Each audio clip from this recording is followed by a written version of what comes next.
Hello, my name is Sia, and I want you to feel you can show up on the dance floor as you are and still belong.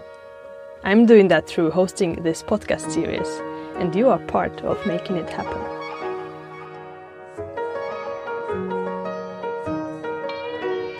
Hello. Hello. Hello, hi. Thank you for responding to me and wanting to talk to me for my podcast. Well, thank you really much to asking us to join your project. Yeah, super honored. You are doing it so well with one microphone, like you rehearsed before. Thank you.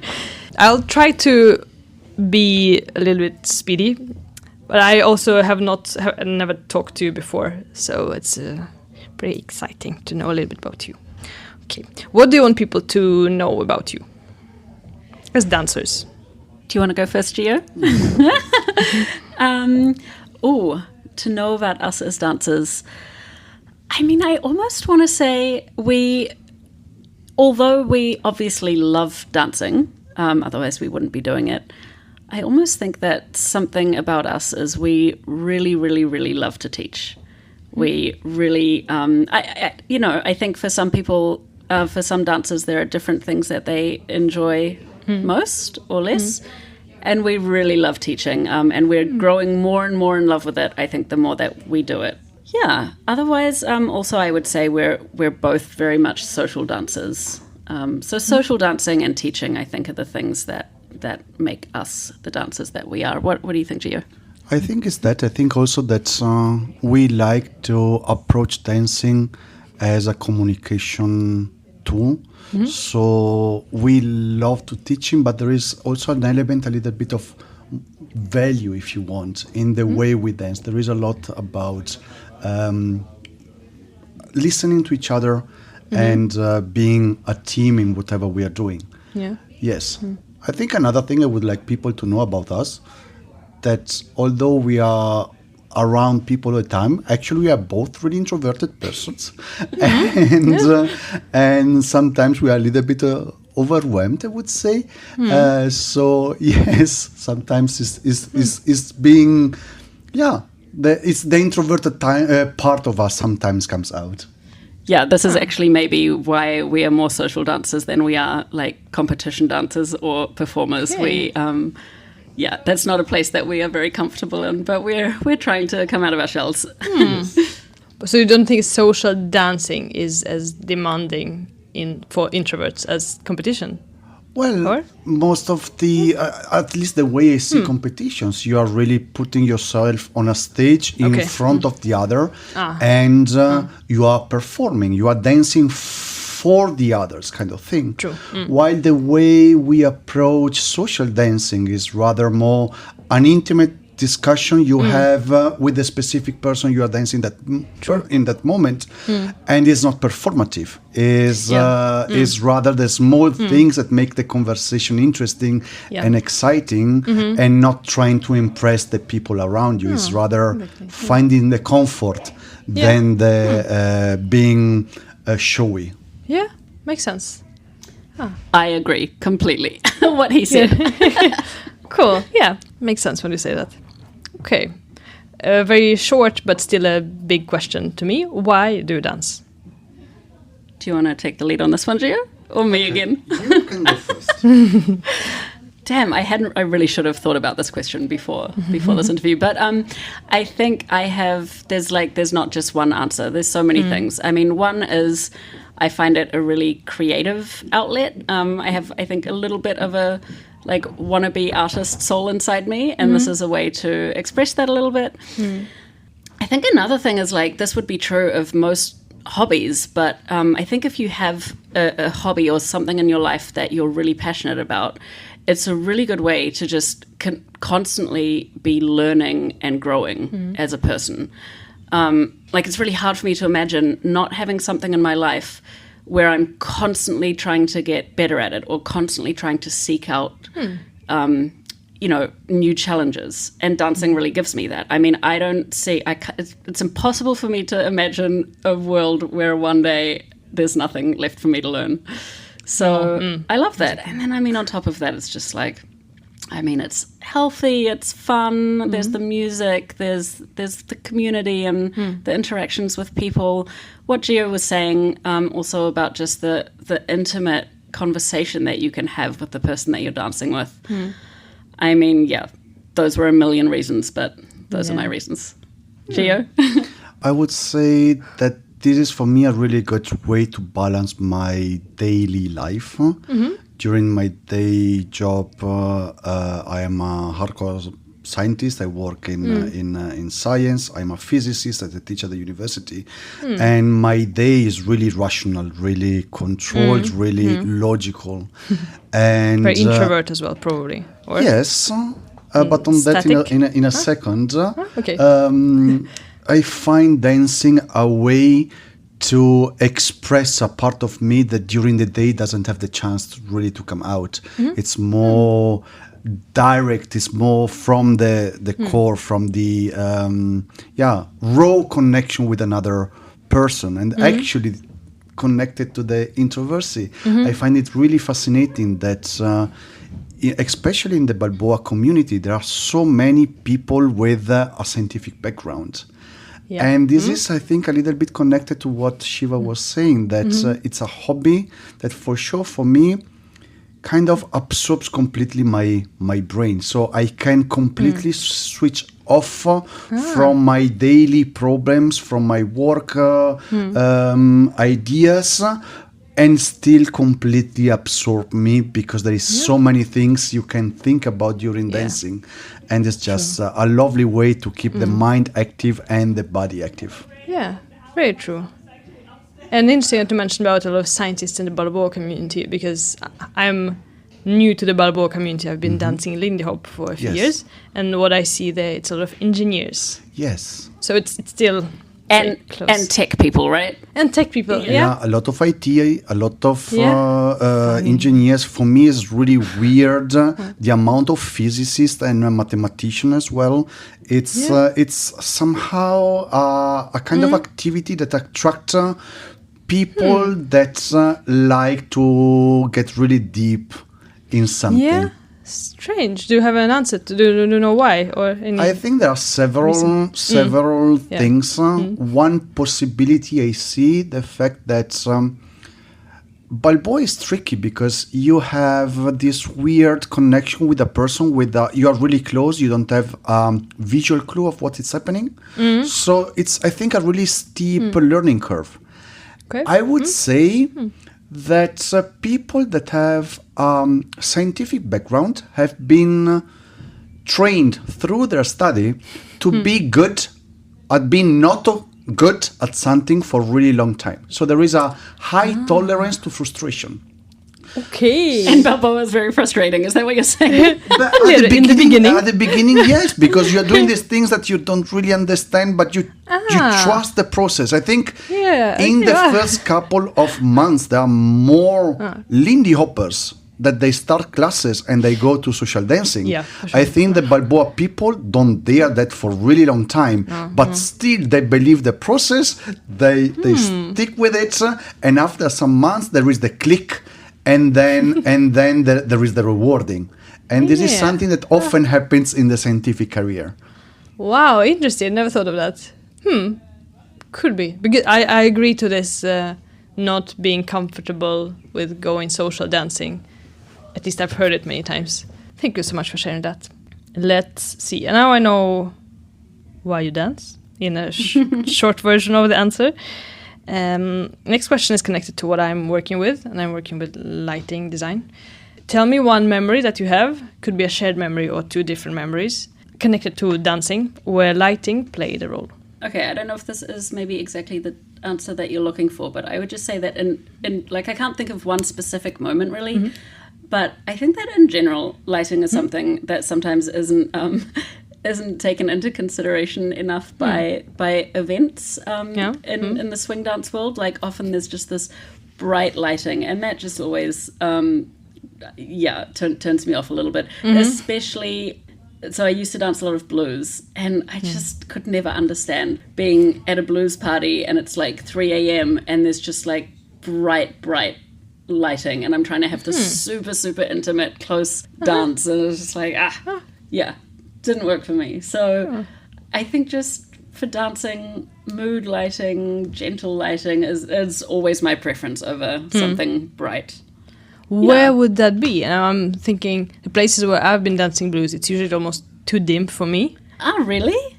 Yeah, but I think it's also different places, and maybe it's more in Scandinavia where it's more of a tradition of dimming the light and think of it. Yeah, I mean, look, I'm not going to call out any events. No. Say geography, country. Yeah. No, like continent. Well, okay. For sure, I would say I've experienced that a lot in the US. Okay. I think it's because also in the US, a lot of the dances happen in like dance studios, or it's a little bit of a university scene. Rather than in Europe, you have more socials taking place in actual bars where where they understand how to make the mood nice. Or they have a different lighting from the beginning. That's what they have. Exactly. I don't know. It's just something. I mean, it doesn't happen that often, but I just I can remember being at parties throughout my dance life where I've actually even gone up to the organizers if I knew them and asked them, hey, I think it would be a good idea to turn the lights down a little bit. Yeah. Interesting. Yeah. Thanks for sharing that. Okay. Do you have a memory of something? I have a memory related to Shieva. Oh. Ooh. Yeah. Wait, have you cleared this with me? Have you cleared this with me? Well, you were part of the experience, but many other people were there. There was the comp we were having. The comp? A competition we were having in Valencia last year, Pure Ball.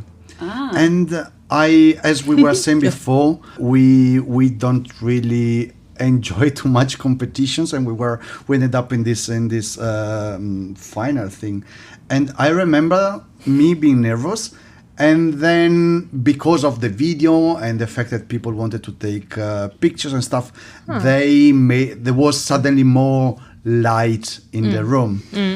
And actually, I remember the comfort that I felt looking at the audience, recognizing people that I know down there, and it was actually something really positive. Having I understand you're dimming the lights, but in that moment, being able to look around me and seeing people smiling and the excitement of the crowd. Kind of gave me a little bit of courage. So that was a moment where the lighting had a positive effect. Yeah, but it's also something that you mentioned in the beginning, that it's different modes. When you compete, you may be on one thing, and then when you dance, I don't know, not specifically blues, but that's the example you gave. That's very different things, and probably you could expect different lighting as well. So that makes sense. Yeah, exactly.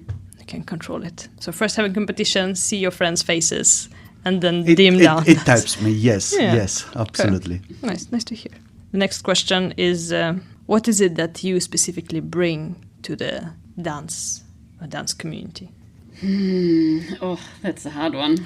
You can also think of it as you as teachers, maybe. Or you specifically as to people. I think it's related to what we were saying before, having conversations. This is something we try to put in our dancing. I am really blessed to have a really strong follower with an extremely strong voice, and this is blessed and cursed. Yes, but it's also same coin. Yeah, absolutely. And this requires me to be much more in listening, to have a listening mindset.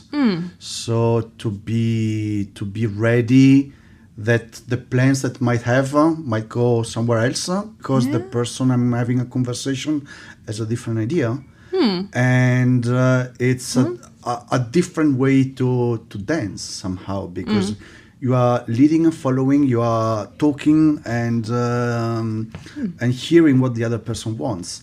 And this is also part of how we prepare our classes. There is always a little bit of this kind of element. What I really try to transmit to the leads in our classes is the fact that there should be less micromanagement, and they could think about be more kind of kind towards their partner, and dancing, thinking, how can I be the best dancer for the other person? So I measure a good dancer as not in absolute, but with respect to the person they are dancing with. And I think it's a wonderful thing to start to apply a little bit of kindness and mindfulness in dancing and in the connection with the others. Yeah. Beautiful. Yeah, I guess exactly what Gio said, but yeah, I think as a follower, I am probably someone who does their own. I mean, the partnership is important to me. Obviously, it's a partner dance, but I just also really strongly believe that following isn't just executing perfectly the moves that are coming out of your leader's brain. You know, you also are dancing to the music. You are dancing with the mood that you happen to be in that day. You are, you know, you're dancing in a way that maybe you've been building up a certain style or a certain thing that just feels good in your body for maybe some weeks or months or years. And you're also dancing for yourself. I mean, you are allowed to dance because this is the way you want to dance in that moment. So it's absolutely okay to bring that into the... Yeah, exactly. So I guess probably I'm a bit of a pain in the ass, but I think sometimes he likes it. More than sometimes. I think so. It looks like it. Also, it's very interesting for me to hear, again, you two talking, sharing on microphone and saying how communication, conversation is a very important part. And you do it so beautifully with the microphone and listening to each other and then completing. That's lovely to see. Yeah. Like, I have actually to share this experience because we are now teaching together since 3 years, something like that. Something like that, yeah. And we come from the same city. And I remember specifically when we started to teach together. So there was a workshop and someone asked me to bring in a follower. And I thought, yes, Shieva, she's great.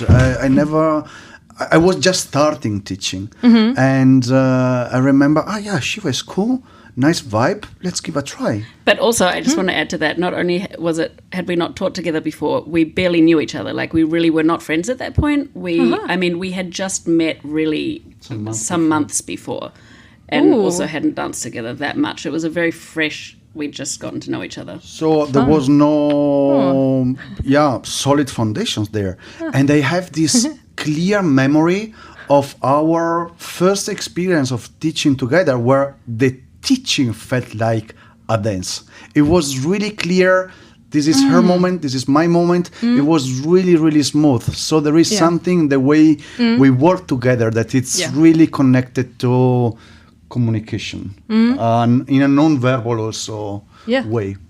Yeah, I agree. I think we also just we got lucky in the sense that I think our brains work in the same way, especially when it comes to teaching and class prep. Maybe a little bit less so in dancing, but that's fine also. We take that as a challenge and adapt. But in terms of definitely the teaching, we both really like a story. Like we were always asking each other when we were prepping classes, yes, but what's the story?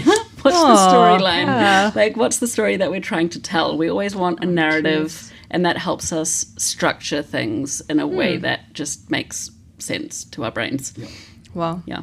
Yeah, and I think as a student in a lesson, in a class, usually it's very easy to pick up on this. Or I think I'm, or maybe others as well, very sensitive to how does this conversation between teachers going?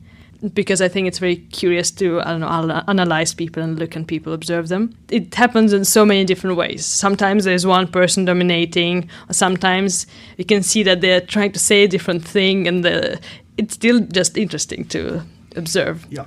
I've never been at your class. I'm curious now. I actually have to say something that is also a disclaimer, and people should know about that, but it's connected to this, that we have such a good vibe, I would say.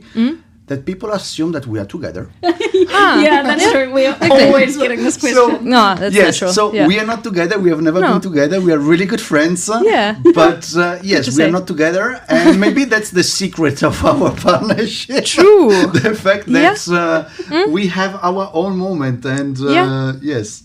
It's very true. So in between the lines when you're teaching, you are not actually arguing about the argument you had yesterday night. No. It's only about the dance at that moment. Gio, do you remember that Lovely. festival where we did a slow bell demo to live music? And it was like a very romantic slow bell dance. And then after the performance, we were, I think, standing at the bar, like getting a drink, and the band who had played for us, and I guess they were watching us while they were playing, came over and were asking Gio, oh, you guys were so beautiful, that was so romantic, and you guys are a couple, right? And Gio was like, no, we're actually not. And the musician looked at him and was like, okay, yeah, but you are. You're doing it. Yeah, you're doing it, right? No. What? And how can you dance like that without being together? It was so funny. But that's the thing, I think, especially to non-dancers, it's very weird to accept that you can hug a person for so long and not be together. But actually, this is for me connected to what we were talking about, intimacy. It's the intimacy in between souls. It's the intimacy of having a conversation with another human being that maybe you never met. It's like when that magical things that sometimes happens. You are in a train with someone you don't know, and suddenly you have this. You go in the rabbit hole and having a wonderful conversation with a person you don't know, and it's extremely intimate without being sexual or anything of that or level. Meaning anything afterwards. Yeah. Yes, it's just the moment. It's a bubble. True. I'm good that you mentioned that. I'm sure that some people like, oh, okay, or like they went, oh wow. Oh, she's free. Oh, exactly. That's the next question, maybe. No. So there'll be a question from a previous guest, and it's not the question if the next guest is free. Okay. Sure. Sadly, no. What's something that you wish you saw more of in our community today? And what can you do as an individual? What are you doing, or what can you do to make the world you want to live in? I guess one thing that is nice to see is it's always really nice to see when a social dance feels really welcoming to everyone that's there and really inclusive. And I'm not going to pretend that I'm the best at this, but yeah, I think just having awareness about who are the people in the room who look like they're too shy to maybe ask people to dance. Who are the people in the room that are maybe a little bit older or feel a little bit like they don't belong. Just asking them to dance and not asking them to dance as a duty, but like making it a really fun dance and being in the moment. I think I'm kind of saying this actually as I'm saying this. This is a reminder to myself. Note to self, be better at this. Yeah. You kind of said what I wanted to say, so thank you. That's good, huh? No, I absolutely go along the same line on being... We are part of a community, and I think of being part of a community also comes with a little bit of responsibility of taking care of the community itself. True. And something small can mean a lot for other people. Yeah. And inviting someone that looks bored at the side of the dance floor. Yeah. It's an act of taking care of other people. It's absolutely. And maybe then just to make something a little bit different, I think another thing I would like to love to see a little more is connected on the topic on conversation is building up the conversation. I think is a nice approach to dancing. Like you start to connect with the other person and you see where are we? What do we want to say? What's the vibe? Instead of going right away into crazy stuff. I think follower would have a little bit of better time in not being moved around. Leader might get a little bit away the stress they have to impress. Just keep remind it's a moment you have with another person, and it's just like a conversation. Before getting into deep topics, you start with a small talk. How has your day been? Exactly. So you understand what's the communication style of the other person. Yeah. Or the mood right now. Absolutely. Are their shoes comfortable? Exactly. Building up with some being gentle. Nice. Thank you for saying that. How was the experience of Minor Swing for you? Before you ask the question to next. Amazing. I love Minor Swing. It's one of my favorite festivals. Yeah, super cozy, inclusive vibe, but also really high quality social dancing. I have a lot of fun social dancing at this event. And yeah, just, I don't know, there's a lot of like love and care, I think, that you can feel. Because you mentioned something about this inclusivity, and I think that's what they are aiming at doing. Definitely. So it's nice to hear that you also feel it this way. Yeah, also for me, I'm really impressed about the culture in the north part of Europe. I'm really positively impressed about it. We were a couple of weeks ago in Oslo. This week we are here, and we are seeing a community that is really committed to the event. I am an organizer myself. We have been traveling around. I have a little bit the feeling often of people going to a festival and like guests. So they go there and of course I understand they are doing holidays and they want to enjoy the weekend, and this is absolutely understandable. It's just really amazing to see here how many people are committed and involved from the Friday until the Sunday evening to make it everything working in a smoothly way. Everyone is a little bit chipping in with their timing in making the room a little nicer and cleaning this and cleaning that, moving the chair, and it's there is a feeling of community. And Minor Swing is a little bit a pinnacle of that. I think there is a love and care on every level. I mean, many festivals treated us extremely well. Here is just overwhelmingly nice to see how thoughtful the organizers are. Oh. Yes. So Nice I can only recommend people from around Europe to come to Minor Swing and enjoy the vibe. Cool. Yes, you agree. It's a very. I think they went sold out this year. Yes. So I think also the space cannot take many more people than what it's taking. Yes. So you should hurry up and get your tickets. Yeah, whoever discovered it already keeps coming. No, there will always be new people, and it's very nice. Like, I'm one of these people. Okay, now you will ask a question to the next guest, and then you can relax. Does it have to be dance related? No. So it can just be something that I would be curious to know about somebody. Yeah, but that somebody will be either a dancer or a musician who plays for dancers. Okay. I'm curious to know, other than dancing or playing music, what is the one other thing in your life that brings you a lot of joy? Hobby, or what's the one other thing about you that makes you you outside of the dance world? Good question. I would like to ask the person that comes after me if they think that their dancing personality is aligned to their normal day personality. Oh, I love that question. It's complementary. Your dancing personality is complementary to what you are every day, or is just the natural extension? Oh, wait, Gio, after this interview, can we ask each other that? Yeah. Yes. You can have a moment, I'll leave, and they're like, okay. Let me write it down before I forget. Very nice. I hope I'll be talking to two people, so I'll ask this person both questions. They kind of complement each other as well, in a way. I like which questions you came up with. Thank you so much.